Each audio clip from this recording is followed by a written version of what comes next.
Okay, so now that we have our chicken breasts all cleaned off, we've taken the tender, we've put it out on the side a little bit here, and the reason is because the next step that we're gonna do, we wanna have a little bit of space to work with.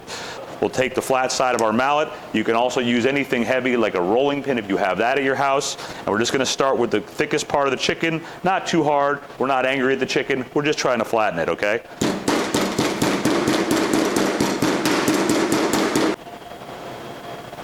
Okay, so now that we have that part done, we see the chicken got much bigger than what we started with, but everything's clean, everything's sanitary, all right? So the next piece that we want to make sure that we do is we got to get seasoning on here, because in the dish that we're making, we're not going to have an opportunity to get salt, pepper on the chicken, except for at this stage. So, and then we're going to take some salt. Kosher salt is usually preferable than iodized salt because it's a little bit bigger, so you can have a little bit more of a margin for error than if you sprinkle on iodized salt. So, one side, the other side. We're not going to worry about doing the outside. We're going to try to get a pretty flavorful seasoning on the inside of the chicken roulade only, because the outside is going to stay nice and stark, and that's part of the look we're going for. So a little bit of white pepper here. Black pepper's fine. It depends on what you like, especially if you're making this for your house. You only have to impress the people that you're feeding, right? So you can put on whatever you want. You could put cayenne pepper. You could put cinnamon. I think that'd be gross, but that's up to you. It's your food, okay? So from here, what we want to do is we want to take this little mixture that I made previously, and this is a mixture of goat cheese, basil, chives, cherries, and toasted pistachios. Now again, this is just an idea. You can make whatever you want. It can be any kind of filling. I'm going to show you the technique here, and you can utilize that however you like. So what I'm going to do is I'm going to kind of eyeball the size of my chicken.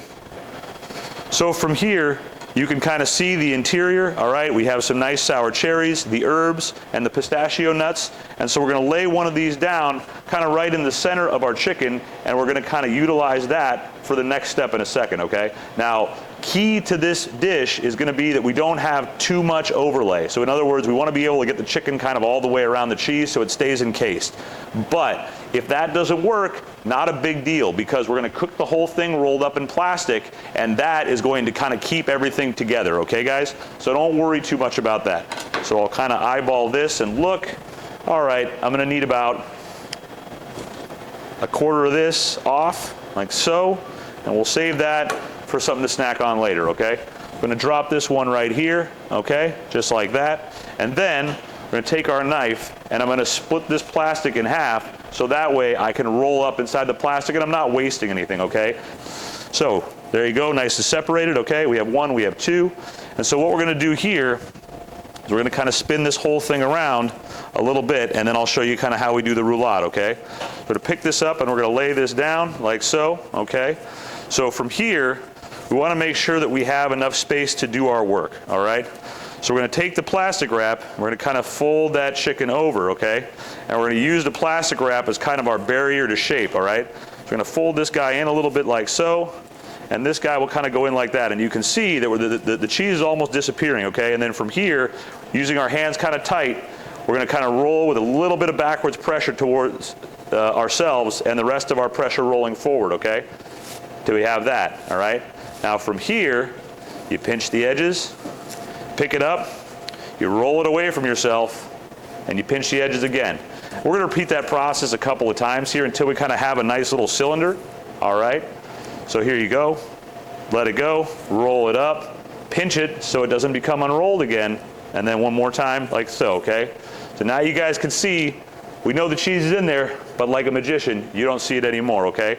So from here, I'm gonna take my hands, I'm gonna pull that taut, I'm gonna loop it around like so, and I'm gonna make a little knot on this side, okay? And I'm gonna make sure I pull that knot tight up against the chicken, like this. And then, same thing here, I'm just gonna give it one more little tightening, just to make sure nothing goes where I don't want it to go. Pull it, flip it around, and then we're going to go right down against the edge of the chicken, okay? So right here, what we have is fully encased chicken with cheese in the middle, okay? Now, the reason why we're doing this whole process is because to cook this, I'm gonna put it into boiling water that I have back here, and that will keep this from the water actually penetrating, okay? It's not gonna melt The water isn't hot enough to melt the plastic wrap, so you don't have to worry about that stuff, okay? Just don't leave any tails hanging off into the fire. You got nothing to worry about, all right? And that's it, right? So seasoned, full of cheese, beautiful chicken. So now, into the water it goes, and we're gonna let that cook until it hits an internal temperature of about 160 degrees, and then we'll pull it out, and it will carry over to 165.